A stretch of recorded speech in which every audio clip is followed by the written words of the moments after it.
నమస్కారం ఘంటారావానికి స్వాగతం. ముందుగా ప్రధానాంశాలు. పింఛన్దారులకు ఒక రోజు ముందుగానే కొత్త ఏడాది కానుక యలమందలో లబ్ధిదారులకు అందించనున్న సీఎం.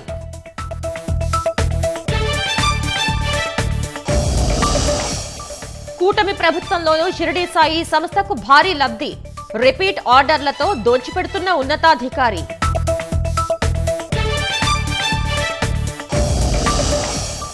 కావలిలో వెలుగులోకి వైసీపీ హయాం నాటి భూ కబ్జాలు, చెరువులు చెరబట్టి రియల్ ఎస్టేట్ దందా చేసినట్లు సర్వేలో నిర్ధారణ.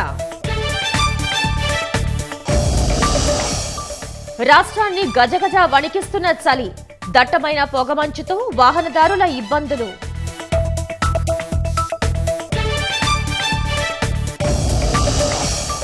ప్రపంచంలోనే అతిపెద్ద సొరంగ మార్గాన్ని నిర్మించిన చైనా, ఉరుమ్కి యులి మధ్య తగ్గనున్న ప్రయాణ సమయం.